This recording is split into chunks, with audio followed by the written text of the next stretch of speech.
Hi hello, welcome to series learning journey. Series learning ജേണിയിലേക്ക് എല്ലാവർക്കും സ്വാഗതം. അപ്പൊ എങ്ങനെയാ, നമ്മളിവിടെ SSLC physics chapter 1 sound waves അഥവാ ശബ്ദതരംഗങ്ങളാണ് നോക്കിക്കൊണ്ടിരിക്കുന്നത്. കഴിഞ്ഞ കുറച്ച് വീഡിയോകളിലായി നമ്മൾ ഈ ചാപ്റ്ററിന്റെ ഓൾമോസ്റ്റ് നമ്മൾ കംപ്ലീറ്റ് ചെയ്തിട്ടുണ്ട്. കഴിഞ്ഞ ക്ലാസ്സിൽ നമ്മൾ എന്താണ് പഠിച്ചത്? ക്യാരക്ടറിസ്റ്റിക്സ് ഓഫ് വേവ് അഥവാ തരംഗങ്ങളുടെ സവിശേഷതകളാണ് അല്ലെ. അത് നമ്മൾ കവർ ചെയ്ത് കഴിഞ്ഞു. ഇന്നത്തെ ടോപ്പിക്ക് നമ്മൾ പഠിക്കാൻ പോകുന്നത് ലൈറ്റ് വേവ്സ് പ്രതിപദിക്കുമെന്ന് നിങ്ങൾക്കറിയാം അല്ലെ. ലൈറ്റ് റിഫ്ലക്ട് ചെയ്യുമെന്ന് നമുക്ക് എല്ലാവർക്കും അറിയാം. അതുപോലെ ഇനി നമുക്ക് സൗണ്ട് റിഫ്ലക്ട് ചെയ്യുമോ എന്ന് നോക്കാം. അതായത് ശബ്ദ തരംഗങ്ങൾ പ്രതിപദിക്കുമെന്ന് നമുക്ക് നോക്കാം. 1 മീറ്റർ നീളമുള്ള 2 PVC പൈപ്പുകൾ, ഒരു ഗ്ലാസ് പ്ലേറ്റ്, ഒരു സ്റ്റോപ്പ് വാച്ച് അല്ലെങ്കിൽ അലാം ക്ലോക്ക് ഇത് ചിത്രത്തിൽ കാണിച്ചിരിക്കുന്ന പോലെ സജ്ജീകരിക്കുക. ഈ ക്ലോക്കിൽ നിന്നുള്ള ശബ്ദം, അതായത് ടിക് ടിക് എന്നുള്ളൊരു ശബ്ദമില്ലേ, ആ ശബ്ദം ബി എന്ന പൈപ്പിലൂടെ നമുക്ക് കേൾക്കാൻ പറ്റുമോ എന്നാണ് നോക്കുന്നത്. ബി എന്ന പൈപ്പിന്റെ കോണ് ക്രമീകരിച്ച് ഈ ക്ലോക്കിൽ നിന്നുള്ള ശബ്ദം ബി എന്ന പൈപ്പിലൂടെ കേൾക്കാൻ പറ്റുമോ എന്നാണ് നോക്കുന്നത്. തീർച്ചയായിട്ടും ബി എന്ന പൈപ്പിലൂടെ നമുക്കത് കേൾക്കാൻ പറ്റും. അതിനർത്ഥം എന്താണ്?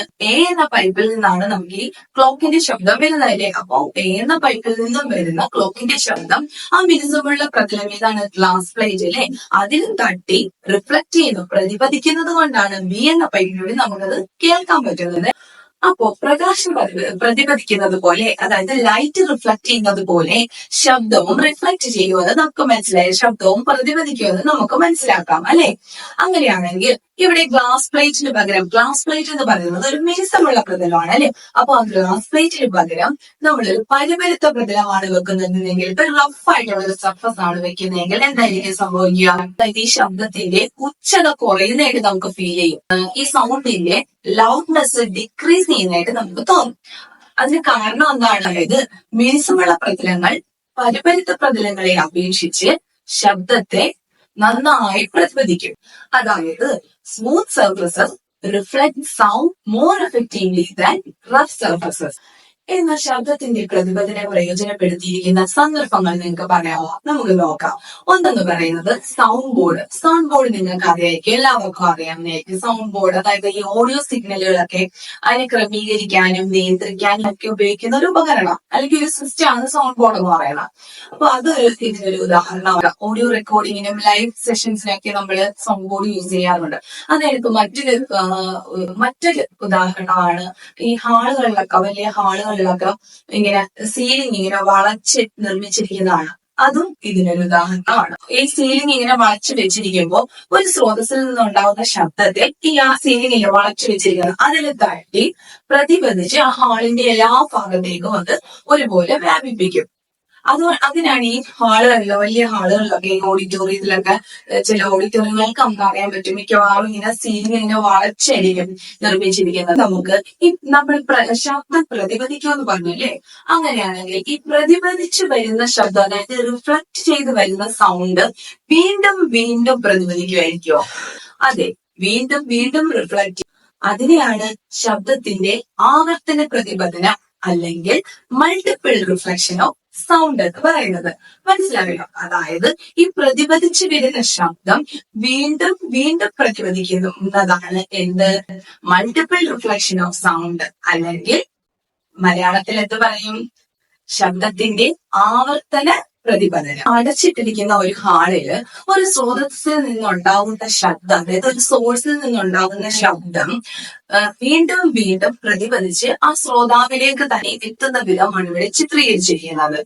ഇവിടെ വീണ്ടും വീണ്ടും ശബ്ദം പ്രതിപദിച്ച് ആ ശ്രോതാവിലേക്ക് തന്നെ എത്തുന്നത് കണ്ടോ? ഇത് ഒരു പ്രതിഫലനത്തെക്കാൾ കൂടുതൽ നേരം ആ ശബ്ദം അവിടെ നിലനിൽക്കാൻ സഹായിക്കും. അതായത് ഒരു റിഫ്ലക്ഷൻ നടക്കുന്നതിനേക്കാൾ കൂടുതൽ ടൈം ആ ശബ്ദം അവിടെ തന്നെ, ആ ഹാളിൽ തന്നെ നിലനിൽക്കാനായിട്ട് സഹായിക്കും.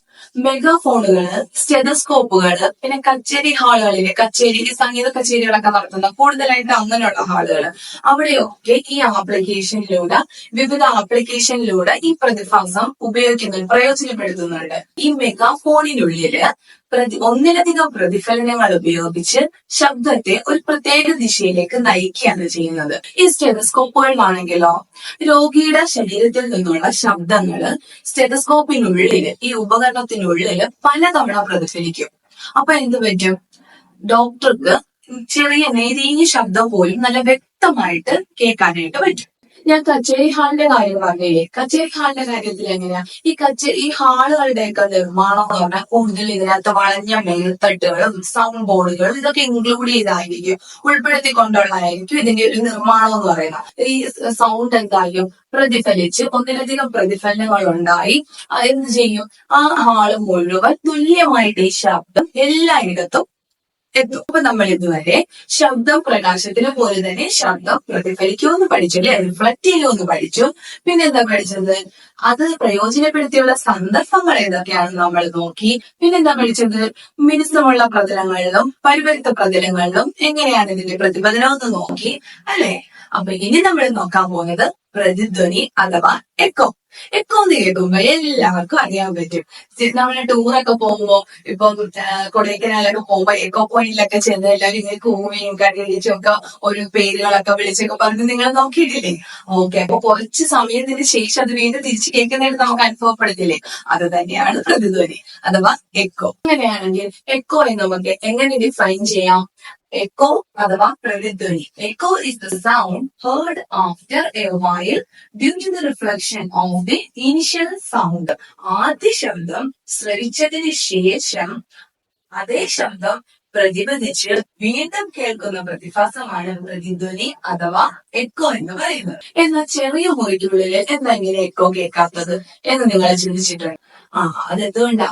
അതായത് ഈ ആദ്യ ശബ്ദം, ഇനിഷ്യൽ സൗണ്ട്, അത് പ്രതിപദനത്തിന് ശേഷം വീണ്ടും കേൾക്കണമെങ്കിൽ ശ്രോതാവിൽ നിന്ന് അത് ഇത്ര അകലം ആയിരിക്കണമെന്നുണ്ട്. അതായത് ഇത്ര അകലം ദൂരം ആയിരിക്കണം, എന്നാലേ നമുക്കത് വീണ്ടും കേൾക്കാൻ പറ്റത്തുള്ളൂ. അത് എത്ര അകലം എത്ര ദൂരം ആയിരിക്കും നമുക്ക് നോക്കാം. അതായത് ഒരു ശബ്ദം നമ്മൾ ഉണ്ടാക്കുന്ന ഒരു ശ്രവണാനുഭവം അല്ലേ, അതായത് ഹിയർ ചെയ്യുന്നുള്ള ആ ഒരു അനുഭവം, അത് 10 അതായത് 1/10 സെക്കൻഡ് മാത്രമാണ് നിലനിൽക്കുന്നത്. അതിനെയാണ് പെർസിസ്റ്റൻസ് ഓഫ് ഹിയറിംഗ് അല്ലെങ്കിൽ ശ്രവണ സ്ഥിരത എന്ന് പറയുന്നത്. അങ്ങനെയാണെങ്കിൽ പെർസിസ്റ്റൻസ് ഓഫ് ഹിയറിംഗ് അല്ലെങ്കിൽ ശ്രവണ സ്ഥിരത എന്ന് പറയുന്നത് എന്താണ്? ഈ 11 സെക്കൻഡ് നമ്മൾ ഓർത്താൽ മതി. 11 സെക്കൻഡ് എന്നുള്ളത് നിങ്ങൾ ഓർത്താൽ മതി.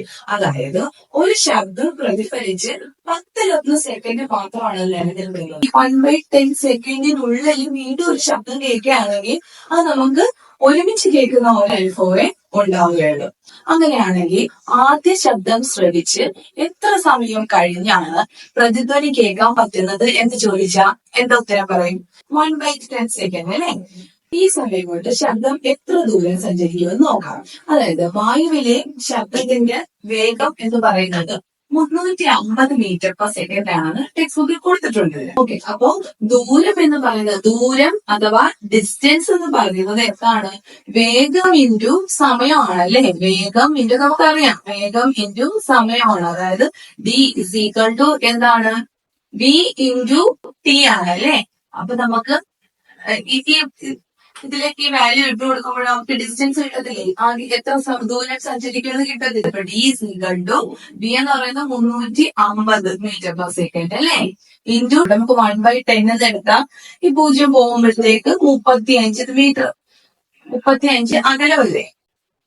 35 1/10 എന്ന് എടുത്താൽ ഇസ് ഈക്വൽ ടു 0 പോയിട്ട് 35 മീറ്റർ എന്ന് കിട്ടും. ഓക്കെ, അപ്പൊ ഈ സമയം കൊണ്ട് ശബ്ദം സഞ്ചരിക്കുന്ന ദൂരം എത്രയാണ്? 35 മീറ്റർ അല്ലേ.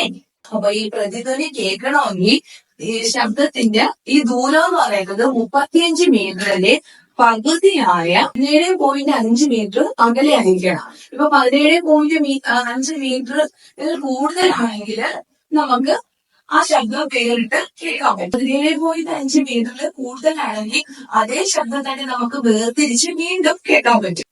അങ്ങനെയാണെങ്കിൽ ഈ ക്വസ്റ്റ്യൻ നോക്കി.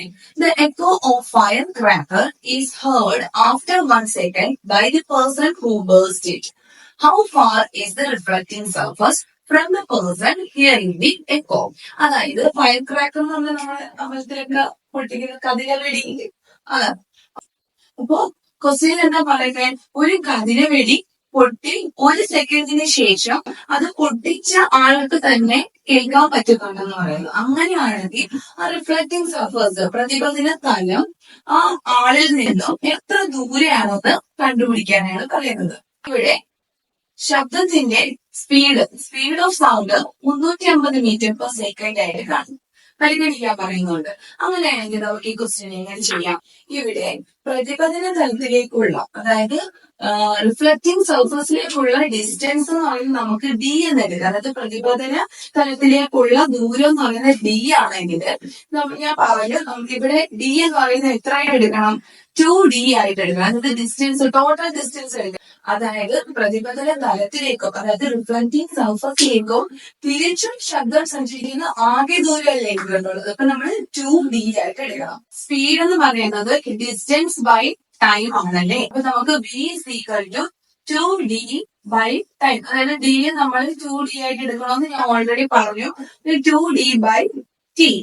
അപ്പോ d is equal to, ഇതിൽ നിന്ന് ഡിസ്റ്റൻസ് എന്താണ്? v into t by 2 എന്നുണ്ട് അല്ലെ. ഇതിലേക്ക് നമുക്ക് വാല്യൂ ഇട്ട് കൊടുക്കുമ്പോഴോ v എത്രയാണ് ഇവിടെ? 350 മീറ്റർ പെർ സെക്കൻഡ് അല്ലെ. സമയം എന്ന് പറയുന്നത് എത്ര? 1 സെക്കൻഡ് അല്ലെ. 1 സെക്കൻഡ് ബൈ 2 എത്ര കിട്ടും? 175 മീറ്റർ കിട്ടും അല്ലെ. അപ്പൊ നമ്മൾ കണ്ടുപിടിച്ചു എന്താ റിഫ്ലക്റ്റീവ് സർഫസിൽ നിന്നും ആ എക്കോ കേട്ട ആളിലേക്കുള്ള അകലം എത്രയാണ്? 175 മീറ്റർ. ഇതേ ക്വസ്റ്റ്യൻ തന്നെ വേറൊരു രീതിയിൽ ചോദിക്കുന്നുണ്ട്. ജലത്തിനുള്ളിൽ വെച്ച് എക്കോ കേൾക്കണമെങ്കിൽ, ബർത്തിന് കേൾക്കണമെങ്കിൽ കേൾക്കുന്ന ആളും പ്രതിപതന തലവും തമ്മിലുള്ള അകലം ചോദിക്കുന്നുണ്ട്. ഇവിടെ ജലത്തിനുള്ളിലെ സ്പീഡ് ഓഫ് സൗണ്ട് അഥവാ ശബ്ദത്തിന്റെ വേഗം എത്രയായിട്ട് എടുക്കാം? 1480 മീറ്റർ പെർ സെക്കൻഡ് ആയിട്ട് പരിഗണിക്കാൻ പറയുന്നുണ്ട്. അങ്ങനെയാണെങ്കിൽ നമുക്ക് അകലം ഇങ്ങനെ കണ്ടുപിടിക്കാം. d is equal to v into t by 2 അല്ലെ. v എന്ന് പറയുന്നത് 1480 ആണെങ്കിൽ ടൈം നമുക്ക് എന്താ പോയിന്റ് വേണമെങ്കിൽ 1/10 സെക്കൻഡ് എടുക്കാം. അല്ലെങ്കിൽ ഇവിടെ 1 സെക്കൻഡ്. ഇപ്പൊ അതിനെ വഴി ഫൈൻ ക്രൈമിന്റെ ആ ക്വസ്റ്റ്യനിൽ 1 സെക്കൻഡിന് ശേഷം ചോദിച്ചിരിക്കുന്ന പോലെ വേണമെങ്കിൽ നമുക്ക് 1 ഇട്ട് ചെയ്യാം. നമുക്കിപ്പോ 1/10 ഇട്ട് തന്നെ ചെയ്യാം അല്ലെ. അപ്പൊ 1/10 ഇട്ട് ചെയ്താല് ബൈ 2 എന്ന് കിട്ടും. എത്ര കിട്ടും? 74 മീറ്റർ കിട്ടും അല്ലെ. അപ്പൊ ശബ്ദ തരംഗങ്ങള് ഒരു പ്രതലത്തിൽ നേരിടുമ്പോ ഒന്നുകിൽ അത് ആകിരണം ചെയ്യാം, അല്ലെങ്കിൽ പ്രക്ഷേപണം ചെയ്യാം, അല്ലെങ്കിൽ പ്രതിഫലിക്കാം. വീണ്ടും വീണ്ടും പ്രതിഫലിച്ച് ഈ സൗണ്ട് ശബ്ദോർജ്ജം ഒന്ന് ഇല്ലാതാവും, അല്ലെങ്കിൽ വളരെ കുറയും. ആവർത്തിച്ചുള്ള പ്രതിപതനം നമ്മൾ മുമ്പേ പറഞ്ഞു, മൾട്ടിപ്പിൾ റിഫ്ലക്ഷൻ ഓഫ് സൗണ്ട് അല്ലെ. ഈ ആവർത്തിച്ചുള്ള ഈ പ്രതിപതനം ഒരു നീണ്ട പ്രതിധ്വനി കേൾക്കുന്ന ഒരു ഫീൽ, ഒരു അനുഭവത്തിലേക്ക് നമ്മളെ നയിക്കും.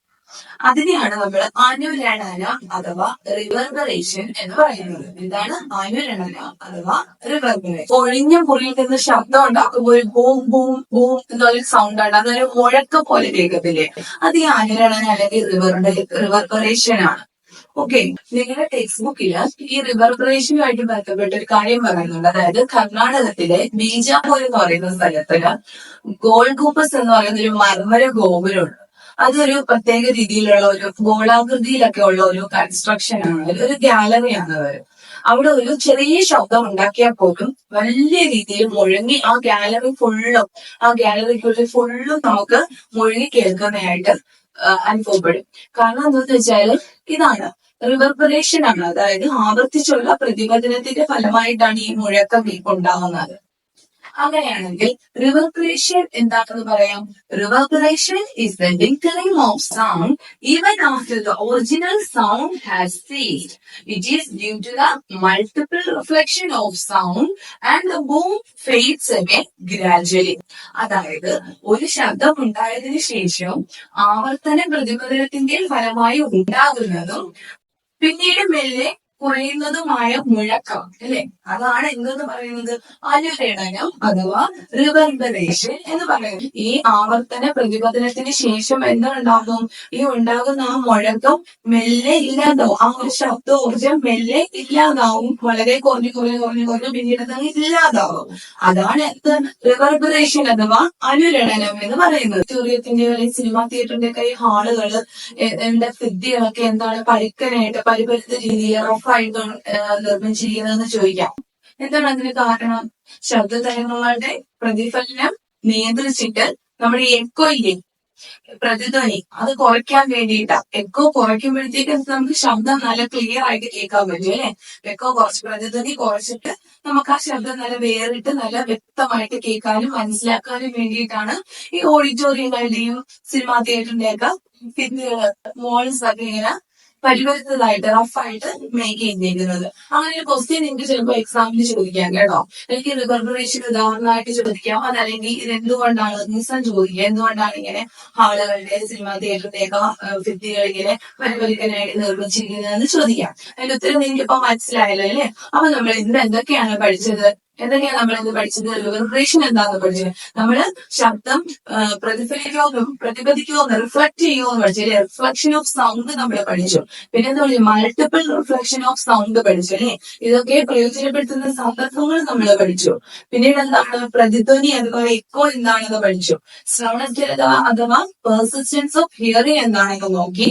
പിന്നെ എന്താണ് റിവർബറേഷൻ അഥവാ അനുരണന മെയിൻ പോയിന്റ് ആണ് കേട്ടോ. അതെന്താന്ന് ഇതൊക്കെ എക്സാമ്പിൾ ചോദിച്ചിട്ടായിരിക്കും മിക്കവാറും ഇതിന്റെ ക്വസ്റ്റ്യൻസ് നിങ്ങൾക്ക് ചോദിക്കാൻ സാധ്യതയുള്ളത് കേട്ടോ. അപ്പൊ നല്ലതായിട്ട് ഞാൻ ആദ്യമേ പറഞ്ഞ സൗണ്ട് വേവ്സ് എന്ന് പറയുന്ന ചാപ്റ്ററിൽ കൂടുതലായിട്ടും ക്വസ്റ്റ്യൻ വരാനുള്ള സാധ്യത കൂടുതലാണ് കേട്ടോ. കാരണം ഏരിയസ് അതുപോലത്തെ ഏരിയസ് ആണ്.